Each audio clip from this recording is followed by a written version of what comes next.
à la douce mémoire de Léon Collin, pêcheur, bûcheron gaspésien de Tourelle, Saint-Anne-des-Monts. Une histoire qui est vieille comme le monde. Pour vous dire qu'une fois, c'est un garçon et une fille qui étaient beaux comme la lune puis le soleil ensemble par la main.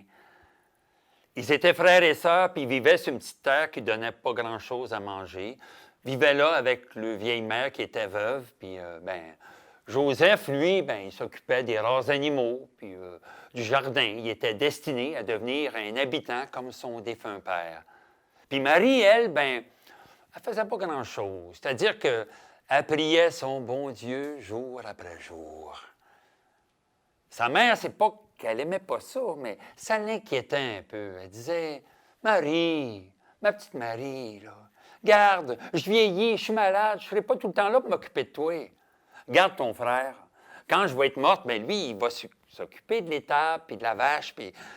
Mais toi, qu'est-ce que tu aimerais avoir pour plus tard? » Ah, elle dit, « Moi, maman, moi, ce que j'aimerais, là, j'aimerais ça avoir une petite cabane dans le bois.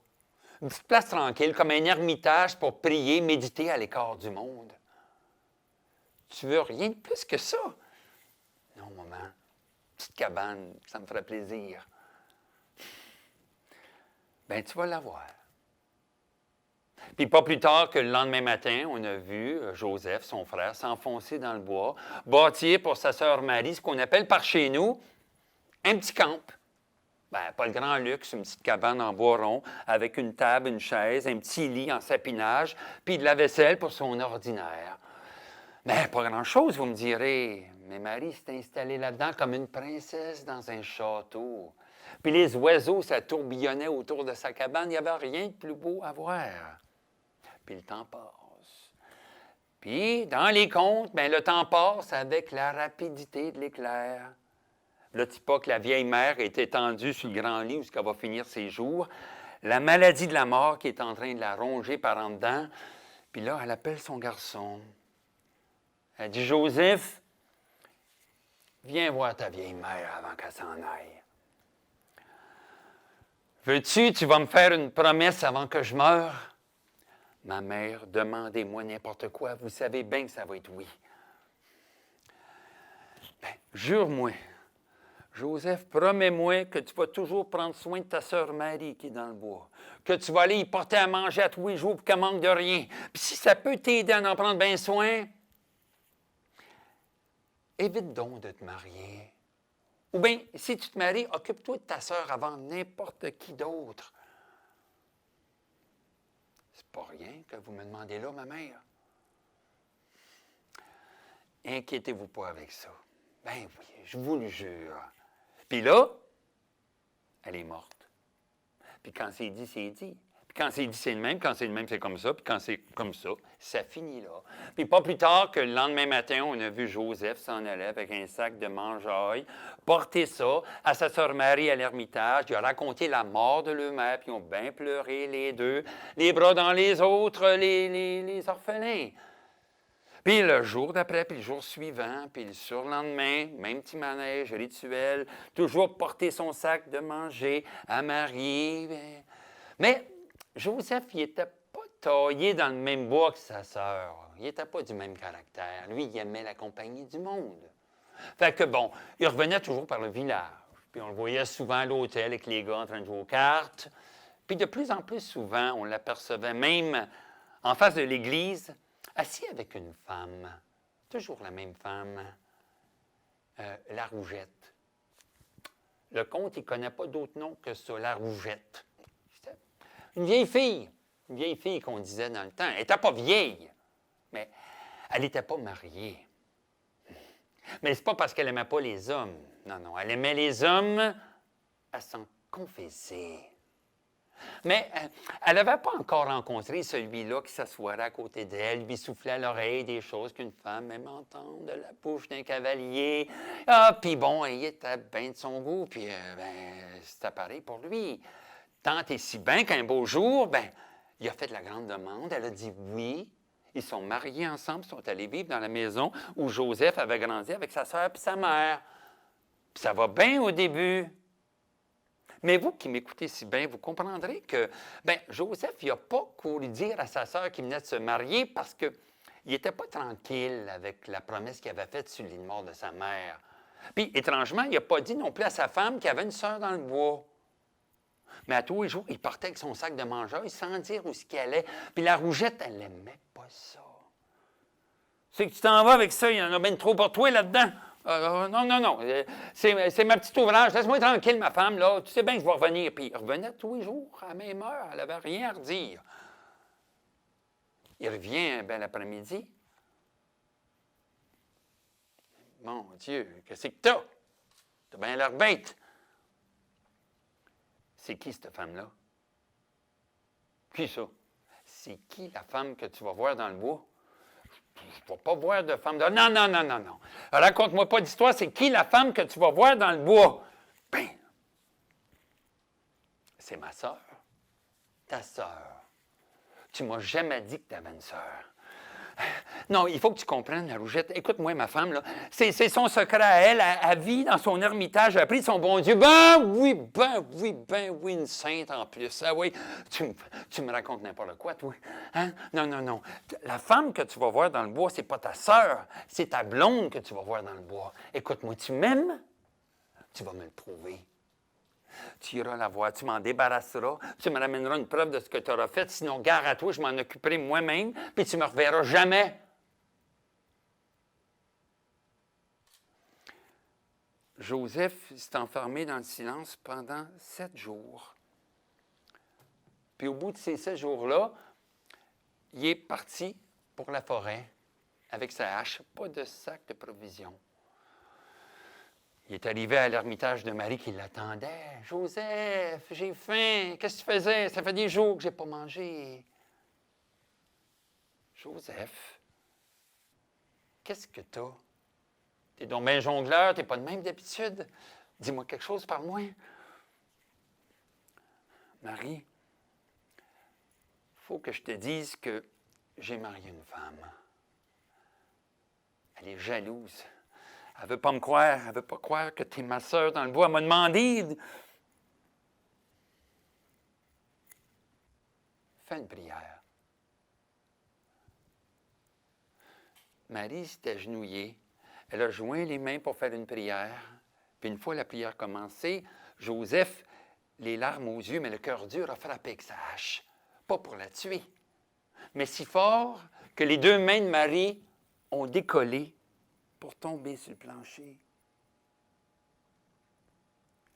Là, il les a ramassés, il les a mis dans un sac pour les ramener à la maison. Puis en sortant de la cabane, il a marché sur une épine qui est rentrée dans le talon.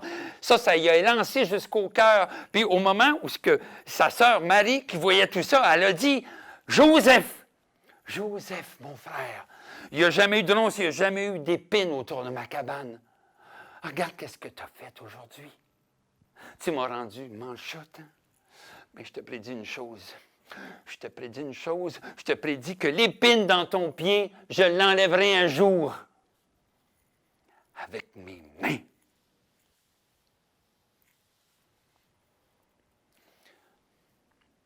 Joseph s'est entourné chez eux en se tenant la jambe, en se lamentant à tous les saints du ciel, en boitant, puis surtout en laissant sa sœur Marie, manchotte, baigner dans ses larmes, puis dans son sang. Il arrive à la maison, la rougette a essayé d'enlever l'épine, mais il n'est pas capable. Ils ont fait venir les docteurs, les médecins, les meilleurs du royaume, mais ils ne comprenaient rien là-dedans. Puis écoutez-moi bien, le soir venu, au moment même où achevait de se consumer les 2 mains de Marie dans le feu de la cheminée de la maison, il y a une petite tige minuscule, à peine visible, qui est apparue sur le bout de cette épine-là.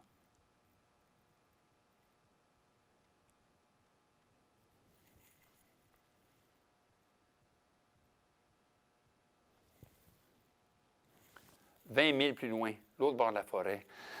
Il y avait un grand château qui était habité par un prince qui s'appelait Albert. Puis Albert, lui, ben, c'est un chasseur. Un chasseur, c'est pas comme les autres, ça.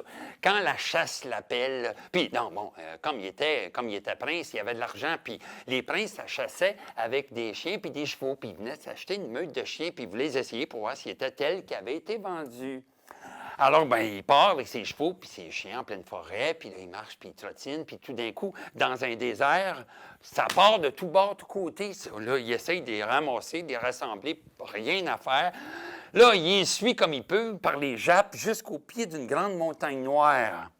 Puis il arrive là, puis il voyait ses chiens tourner autour d'un chicot sec, une espèce d'arbre creux, tout pourri. Les chiens ne pouvaient pas rentrer. Alors Albert s'est avancé, il est descendu de son cheval, il a pris son fusil. Il est arrivé à l'entrée de l'arbre, puis là, il y avait une ombre. Alors là, il a épaulé son... Je sais pas, t'es un animal sauvage, un ours, je sais pas trop quoi. Il vient pour tirer, non, non, non, non, non, non. Il a craqué une allumette, il a regardé. Elle était belle comme une aurore, cette fille-là. Mais vous auriez dû la voir. Son linge tout en lambeaux, ses deux poignets enveloppés avec des feuilles mortes comme elle avait pu. Mon Dieu, ma pauvre enfant, qu'est-ce qui vous est arrivé, vous? Je vivais dans une cabane que mon frère m'avait construite dans le bois. Puis un jour, je suis sorti. J'aurais pas dû. Je me suis écarté. Je me suis perdu. Les loups m'ont encerclé, m'ont attaqué, ils m'ont dévoré les mains. Je me suis traîné. J'ai fait ce que j'ai pu. Le bon Dieu était bon. Alors Albert dit, viens-t'en. Il a lancé son manteau. Il a pris Marie. Il l'a ramené sur son cheval jusqu'au château. Il a donné à manger. Il a lavé ses plaies. Au bout d'une couple de jours, ses couleurs revenaient. Était plus resplendissante que jamais. Puis, pas besoin de vous faire un dessin, ça n'a pas été bien long, que l'amour entre eux deux a fait son chemin dans un château pas ordinaire. Parce que ce château-là, il était construit sur une rivière, la belle eau comme du cristal, sur toute la longueur. Puis la rivière, comme elle passait en dessous du château, bien, quand elle est dans la cave, bien, il y avait comme un pont pour l'enjamber. Puis dans les grosses chaleurs de juillet, ça amenait de la fraîche. Puis Albert et Marie ils en profitaient le plus qu'ils pouvaient. Ils étaient tellement bien ensemble. Mais un qui n'était pas si bien que ça, c'était son frère, Joseph. Retournons donc le voir. Malade qu'il est. Il est étendu dans son lit, là, puis souffrant, comme ça n'a pas de bon sens. Puis vous souvenez la petite tige qui est apparue sur le bout de l'épine? Bien ça poussait en mal puis en regret. Ça profitait en peine puis en remords jusqu'à devenir un petit arbre de la douleur avec des branches, des bourgeons puis des feuilles. Ça, il faisait souffrir le martyr. Puis lui, il appelait toujours Marie à grands cris pour qu'elle revienne. Mais Marie, bien loin qu'elle était pour l'entendre, puis bien occupée qu'elle l'était à visiter un beau grand château. C'est grand, ces châteaux-là, savez-vous? Puis à force de visiter une chambre et une autre avec un beau prince de même, qu'est-ce que vous pensez qu'elle a fini par trouver, elle? Un beau petit bébé. Un petit garçon avec une étoile d'or sur le front, comme pour les enfants des princes puis des princesses dans les contes.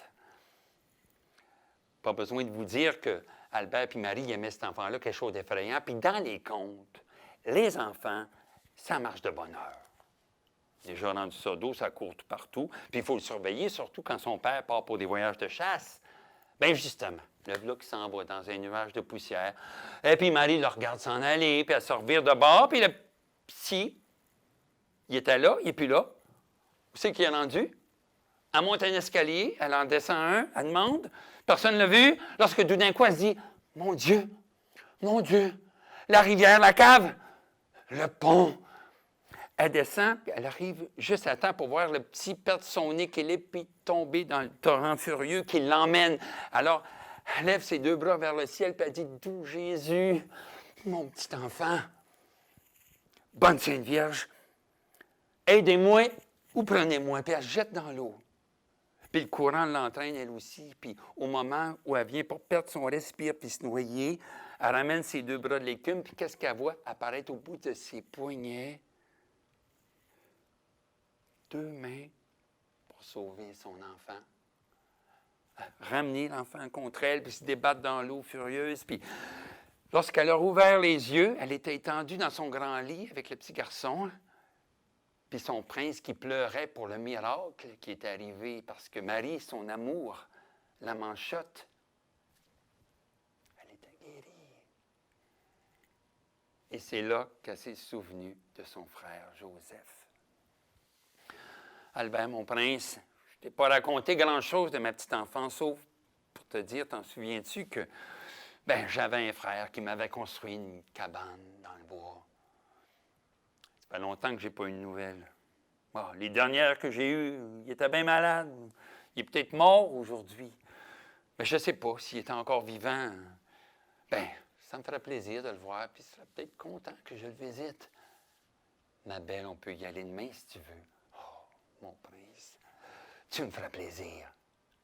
Puis ça n'a pas manqué. Le lendemain, ils ont attelé la jument sur la carriole, puis ils sont partis tous les trois, Albert, Marie, puis l'enfant. Pas besoin de vous dire que dans sa poitrine, son petit cœur, il battait fort. Plus fort encore quand ils ont pris un petit rang qu'elle connaissait bien. Encore plus fort quand ils ont traversé un village qu'elle connaissait bien. Puis encore plus vite, ils battaient ce cœur-là quand ils sont arrêtés devant une maison qu'elle connaissait bien, parce que c'était la maison où elle était née. Je ne suis pas ici pour vous raconter des histoires. Il y avait un arbre d'à peu près 50 pieds qui sortait par la toiture de la maison. Albert s'en va cogner à la porte. Ça a ouvert pas plus grand que ça. Qu'est-ce que vous voulez, vous? On vient visiter quelqu'un de souffrant, de malade qui vivrait ici. Personne de malade ici. Allez-vous-en. Puis là, la rougette, elle voit que la personne qui se tient devant elle, c'est pas n'importe qui, là. C'est un prince. Ça paraît de la manière qui est habillée. Pourquoi vous me dites ça, vous, là? Parce que j'y emmène sa sœur. Sa sœur. Il n'y en a pas de sœur. Il n'y en a jamais eu de sœur. Écoutez-moi bien, vous. Je vous trouve bien richement vêtu pour traîner par ici. Vous ne savez pas c'est quoi la misère, vous, ça paraît. Vous ne savez pas c'est quoi de s'occuper d'un moribond, là, quand on n'a même pas de quoi manger 3 fois par jour. C'est quoi, là? Ça vous change de votre vie de tous les jours? Ça vous amuse, ça? Allez-y le voir. Allez-y. Je pense que vous ne resterez pas bien longtemps. Ils sont rentrés tous les trois jusqu'à la chambre de Joseph qu'ils ont trouvé à l'agonie, à l'article de la mort. Il était rendu maigre, la peau puis les os, la mousse couvrait son visage. Puis son pied était enveloppé dans un mauvais linge avec l'épine, la branche qui sortait, qui tournoyait partout jusqu'à sortir. Par le plafond, dans un trou. C'était pas beau à voir. Monsieur, qu'est-ce qui vous est arrivé, vous, là? Ça, c'est une épine qui s'est plantée dans mon pied anciennement, puis qui me rappelle le mal que j'ai fait. On peut-tu vous aider, faire quelque chose, vous soulager? Priez donc le bon Dieu qui vienne me chercher au plus sacrant. Ça m'aiderait, oui. Puis Marie, qui était dans un coin de la chambre, qui n'avait pas bougé, elle est sortie de son ombre jusqu'au pied du lit de son frère, puis elle a commencé à dérouler le linge tout pourri. Joseph, il la regardait. Lorsque tout d'un coup,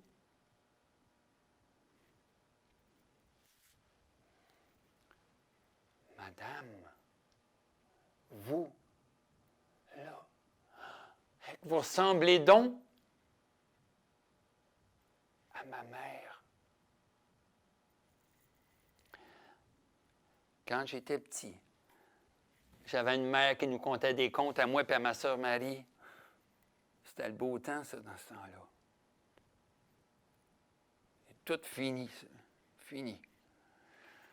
N'empêche que je ne sais pas ce que je donnerais pour réentendre un beau conte, comme dans ce temps-là où tout allait bien. Puis elle de lui répondre, c'est drôle ce monsieur, parce que moi aussi, quand j'étais petite, j'avais une mère qui nous contait des contes, à moi et à mon frère.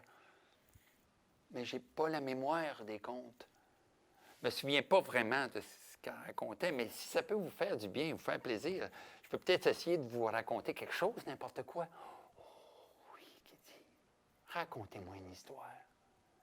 Puis elle s'est mise à lui raconter la seule histoire qu'elle pouvait lui raconter.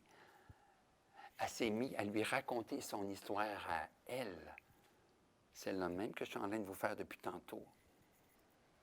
Puis tout au long du récit des souffrances puis des joies aussi, de Marie la manchotte, la fille aux mains coupées, l'arbre si haut au-dessus de la maison s'est mis à raccourcir, rétrécir, puis tourner, tournoyer, puis danser dans la chambre jusqu'à devenir une simple épine dans le pied de Joseph qu'elle a enlevé avec ses mains.